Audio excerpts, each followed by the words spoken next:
You can now take a hike in the water of beautiful Lake Tahoe. California state parks have developed Tahoe's first underwater trail. It's called the Emerald Bay State Park Maritime Heritage Trail, and it includes 4 different sites showcasing sunken historic boats. As the water levels dropped in Lake Tahoe, divers found something terrifying at the bottom of America's clearest lake. The 2024 drought, the worst in 1,200 years, pulled the waterline down 9 feet and exposed things along the shore that nobody was supposed to see. Yeah, because Lake Tahoe is so big, the level moves up and down a lot more slowly than lakes like Folsom and Shasta. But now, Tahoe is already at its lowest level in 4 years, and it's still headed down. But the shoreline was just the warning. What the remotely operated vehicles recorded at 1,600 foot down is worse, far worse. Not a creature, not a shipwreck, not the Tahoe Tessie legend the locals have whispered about since the 1800s. Something older, something quieter. And once you see it, Lake Tahoe is ruined for you forever. The lake built to hide things. To understand what those ROVs found in the dark, you have to understand why Lake Tahoe became the perfect place on Earth to hide things that were never meant to be found. Lake Tahoe sits at 6,225 feet of elevation, straddling the border between California and Nevada. It is the largest alpine lake in North America, the second deepest lake in the United States. Only Crater Lake goes deeper. The basin was formed by geological faulting millions of years ago, creating a nearly vertical walled trench that plunges 1,645 feet into the earth. Cold enough to kill a swimmer in 20 minutes. Clear enough that from the surface you can see 70 feet down through water that has never warmed above 42 degrees. The water is so clear because almost nothing lives in it. The granite basin contributes almost no nutrients. The cold inhibits biological activity. Tahoe's waters are nearly sterile, and that sterility is exactly what makes the lake famous. It is what draws millions of tourists every year, and it is what would make any contamination immediately, visibly, catastrophically obvious. Or at least it would be obvious if the contamination were near the surface. But here's the thing nobody puts in the brochures. Drop something past 1,500 feet in Lake Tahoe, and you are not really dropping it into water anymore. When the water at the bottom of the lake circles to the surface, this typically happens every 4 to 7. You are dropping it into a refrigerator the size of a city locked from the outside with no key. The cold halts decay. The pressure pins gases in solution so they cannot bubble up and give the contents away. The dark prevents any light-driven chemistry that might break things down. Whatever sinks down there enters a kind of suspended animation, and it stays that way for decades, for lifetimes, for 70 years and counting. That is what Lake Tahoe really is. Not a wilderness, a vault. The boom that buried it all. The story begins in the 1940s and 1950s. Before World War II, Tahoe was hard to reach. The roads were treacherous, often impassable in winter. A few lodges catered to wealthy tourists, but the lake remained largely wild. The war changed everything. Military training facilities were established in the region. Roads were improved for logistics. Soldiers stationed nearby discovered the area's beauty, and after the war, when those soldiers came home with money to spend and cars to drive, they remembered Lake Tahoe. The boom hit in the late 1940s and accelerated through the 1950s. Casinos opened on the Nevada side where gambling was legal. Resorts and hotels multiplied. Summer cabins became year-round homes. This transformation happened fast, faster than regulations could keep up with, faster than anyone was thinking about consequences. And here's the catch.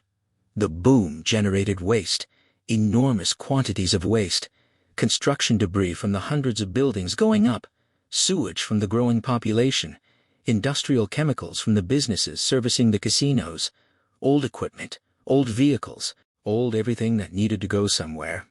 In the 1950s, environmental regulations barely existed. The concept of hazardous waste disposal was in its infancy, and Lake Tahoe was right there. Vast, deep, seemingly bottomless.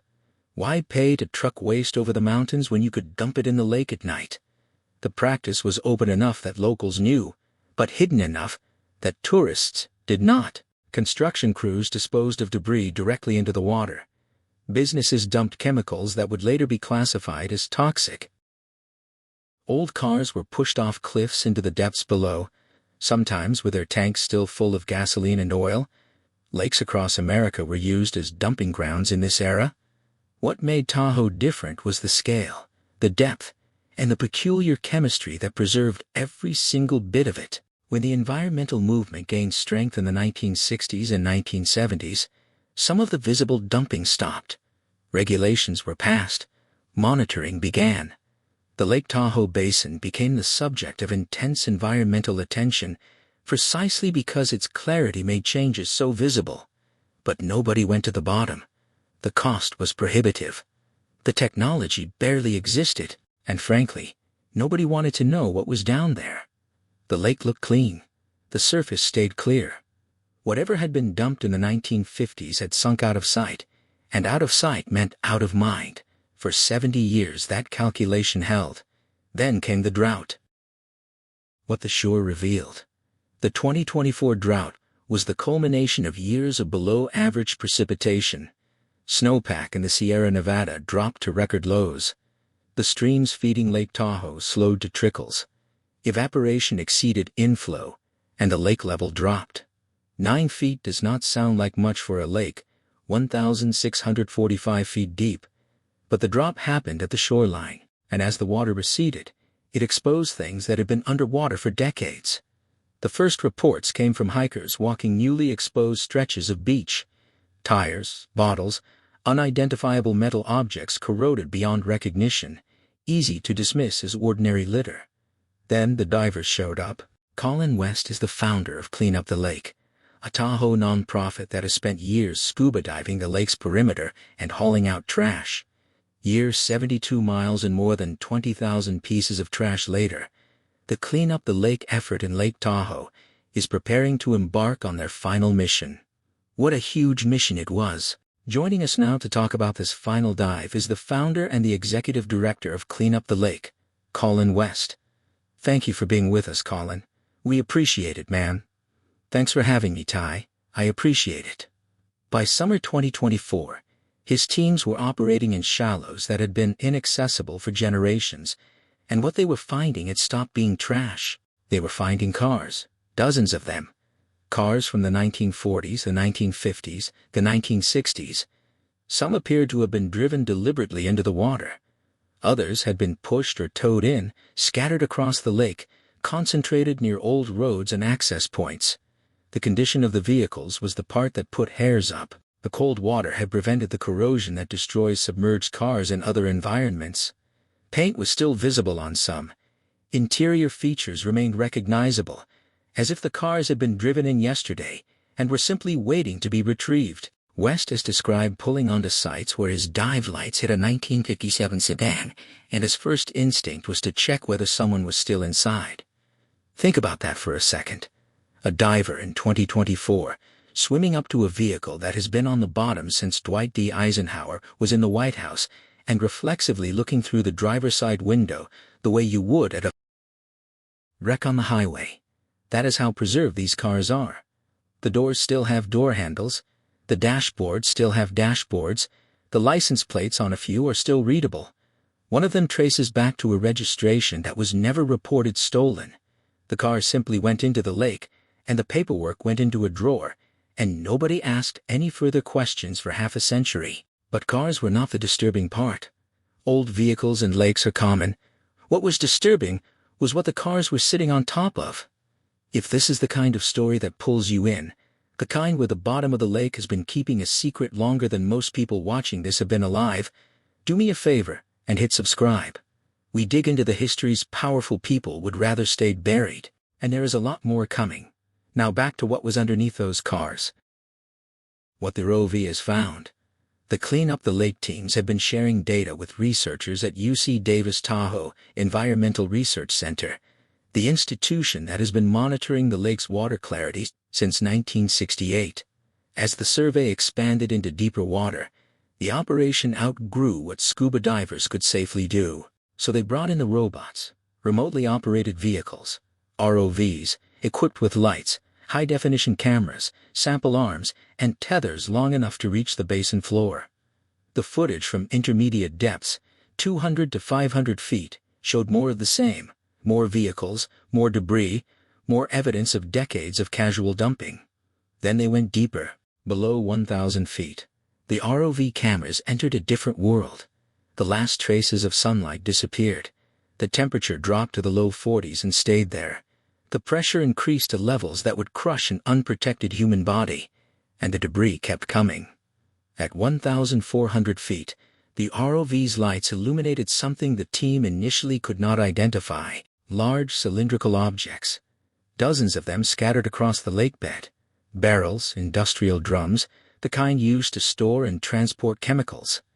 This is the moment Colin West has described in interviews as the one he cannot shake.